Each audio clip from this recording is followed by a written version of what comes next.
Welcome students, welcome to the second part of my video, concept of representation, FYGC standard 11, topic number 5, political science. As we all know,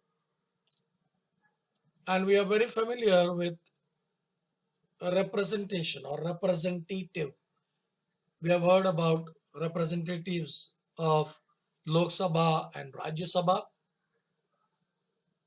We have seen the members of the state assembly. We have seen the members of the municipal corporation. We have seen about the panchayat members. They all are representatives. And we have also learned about what is direct democracy and what is indirect democracy in the previous video. And why this concept of representation came in, we have also learned that, and we have learned the divine rights of the king. And there they occurred the representative assemblies. Now, my dear students, there were few acts which were pertaining to the representative assemblies in India. As we all know, Britishers were ruling over us till 1947. Before that, they made different acts. The first act was of 1861, the Act of 1861, establishment of legislature in India and appointment to the Indian members to them. Then the Act of 1892, expansion and introduction of elected members in these legislature.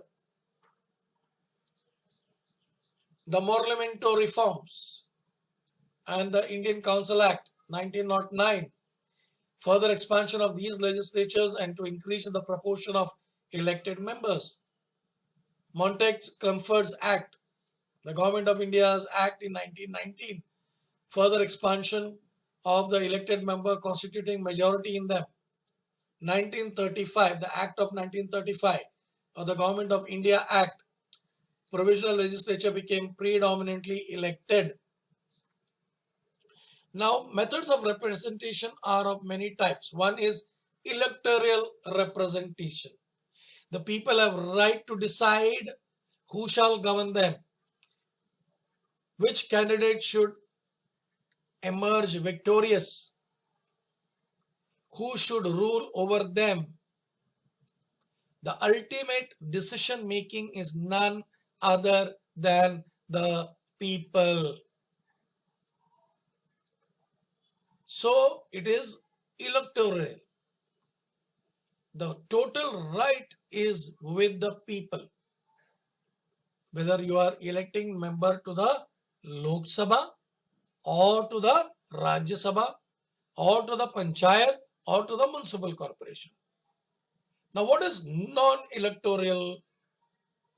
Non-electoral means the individual occupy various positions through appointments and selections. The second method is used in deciding which individual shall be appointed as a government official as a member to other governmental bodies. Third is non-official. The third category. This refers to the role that the civil society play in trying to represent people. This is done to the interest and the pressure groups. Now, in most countries, election to the representative assemblies take place on the geographical basis. That is to say that the country is divided into distinct areas and constituencies. The people living in these constituencies have right to elect individuals for their respective constituencies. Thus, they have a right to vote or possess franchise. Those individuals constituting or contesting elections are known as candidates. The number of individuals to these elected or to be elected from each constitution or the constituencies varies from country to country. Now, electoral system are classified in two ways. First, the number of members that are elected from the one constituency. In this system, there are two types of election method. Single member, only one member is elected from one constituency, or multi-member, several members are elected from one constituency. Second method, how many votes are required to get elected to any one constituency? In this system, there are three types of election method: plurality, majority, and proportional. Generally, plural and majority methods are used for single member constituency. In plurality or plurality system, the candidate who receives the maximum number of votes is elected. In this system, it is not necessary for a candidate to secure majority of votes to be elected. This system can be compared to the running race. The runner who reaches the finishing line first is the winner. How much time the winner takes to reach the finishing line is irrelevant. That is why this system is also known as first past the post. The system is used in election to the Lok Sabha and the State Legislative Assembly in India. The majority system in this necessary to secure majority of votes, that is more than 50% to get elected. The system is used for the election of the President of India as well as Vice President of India. Now let me give you an example. If a political party receives 40% of vote in 5-member constituency, then the two of these candidates will be elected for the constituency. This system is also used in India. But the subtype of the proportional system is known as single transferable vote.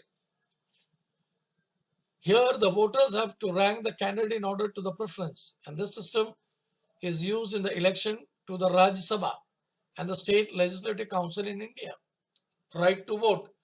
Now, my dear students, the other word is the adult franchisee. Those who have attained the age of 18. Previously it was 21, but now it has reduced to the age of 18. Has a right to vote or choose the candidate,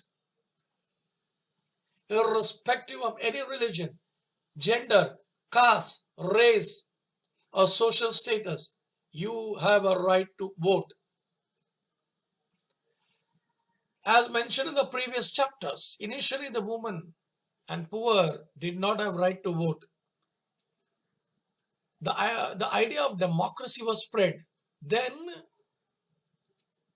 even the women voters were given right to vote. The people who were poor, who were downtrodden, even these people were given to vote.